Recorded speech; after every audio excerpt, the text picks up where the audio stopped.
বন্ধুরা, পিঙ্কির বিশ্ব ইউটিউব চ্যানেলে আপনাদের সবাইকে স্বাগত। কেমন আছেন আপনারা?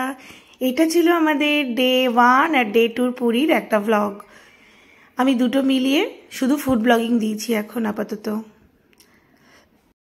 পুরীতে ফার্স্ট দিনে খেলাম হচ্ছে মোমো, চিকেন মোমো। মোটামুটি ছিল, কিন্তু চিকেনের যে টমেটোর চাটনিটা করেছিল অসাধারণ টেস্ট, এটা ওকে।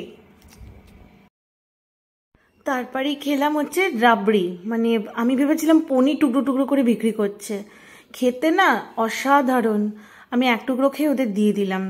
এরপরেই আমাদের চলে এলো চিরাচরিত সেই ঝালমুড়ি। কতদিন বাদে সেই ঝালমুড়ি খাচ্ছি। চেন্নাই তো আমাকেই সব কিছু অ্যারেঞ্জ করতে হয়, ওরা তো এরমভাবে ঝালমুড়ি খায় না। ওরা মানে ওখানে মুড়িটার চলই নেই বলতে গেলে খুব একটা চেন্নাইতে। এটা তো দারুণ লাগলো, আচার টাচার দিয়ে একদম মেখে দিয়েছে, ওফ লাজবাব।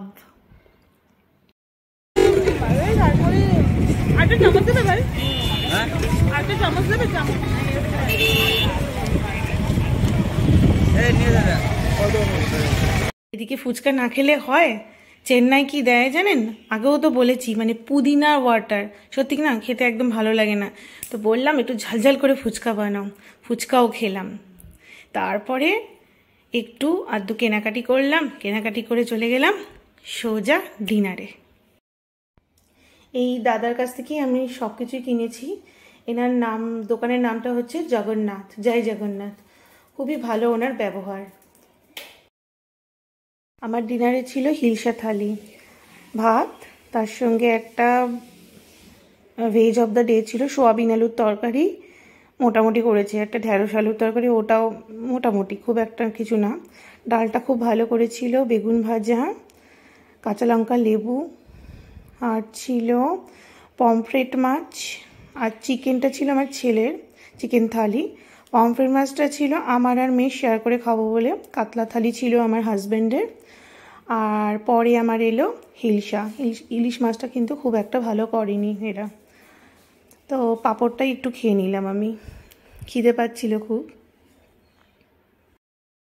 যতটা এক্সপেকটেশন করেছিলাম যে আমাদের মাছের রাজা খুব সুন্দর হবে খেতে, এখানে মাছের পিসটা ভালো ছিল, কিন্তু যে সর্ষে বাটাটা দিয়েছিল একদম ঝাঁজ ছিল না, আর একটু পাতলা ঝোলের মতো করে ফেলেছিল। যাকগে, তবুও ভালো করেই খেয়ে নিয়েছি, কারণ ইলিশ মাছ কেনা ভালোবাসে।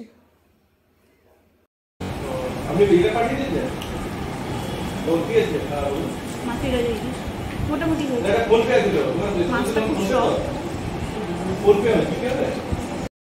খাওয়া কমপ্লিট, আর পাচ্ছিলাম না খেতে। আর চাটনি, পাঁপড়, আর ওরা একটা করে গোলাপ জামুন দিয়েছিল। আমি শুধু পাঁপড়টা খেয়েছি, চাটনি আর গোলাপ জামুন বাকি ছেলেমেয়েরা ওরা খেয়ে নিয়েছে। এইভাবে ডে 1টা কাটলো। ডে 2তে আমরা গেছিলাম সুদীপার রান্নাঘরে ব্রেকফাস্ট করতে। ওদের ব্যবস্থা খুবই ভালো। ওরা বলে যে আমাদের কাস্টমার আসলে আমরা সমস্ত কিছু গরম গরম সার্ভ করি, সঙ্গে সঙ্গে তৈরি করে দিই। কিন্তু সঙ্গে সঙ্গে তৈরিটা মানে মিনিট প্রায় 20-25 মিনিট বাদে ব্রেকফাস্ট দিল, কিন্তু ভীষণ ব্যবস্থা, যেটা অ্যারেঞ্জমেন্টটা ভালো ছিল। এই চলে এলাম সুদীপার রান্নাঘরে ব্রেকফাস্ট করতে। একদম গরম গরম বাস্কেটে কচুরি দিয়ে গেল, সঙ্গে আলুর তরকারি। আমি একটা কাঁচা লঙ্কাও চেয়ে নিলাম। খিদের মুখে কপা কপ দিলাম মুখের মধ্যে চালান করে।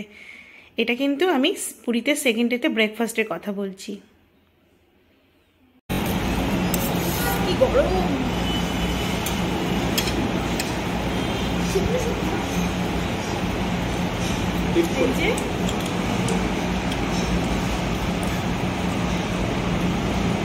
বাংলার স্বাদ, আহা দারুণ দারুণ, খুব সুন্দর, খুব ভালো। ফার্স্ট করে আমরা চলে গেলাম চান করতে। তারপরে 1 ঘন্টা চান টান করে হোটেলের রুমে গিয়ে ফ্রেশ হয়ে চলে গেলাম জগ্গুদাদাকে দর্শন করতে। কিন্তু জগ্গুদাদার ওখানে তো ভিডিও বা ফোন অ্যালাও হয় না। যাই হোক, ওখানেই আমরা ভোগ খেয়ে নিলাম, খেয়ে নিয়ে বাড়ি আসলাম। তারপরে রাত্রিরে ডিনারটা করেছিলাম কস্তুরীতে। সেই ব্লগটা আমি খুব তাড়াতাড়ি নিয়ে আসবো। সবাই ভালো থাকবেন, সবাই সুস্থ থাকবেন। আর যদি চ্যানেলটা ভালো লাগে একটা লাইক, শেয়ার, সাবস্ক্রাইব করে দেবেন। চলুন এখনকার মতন টাটা।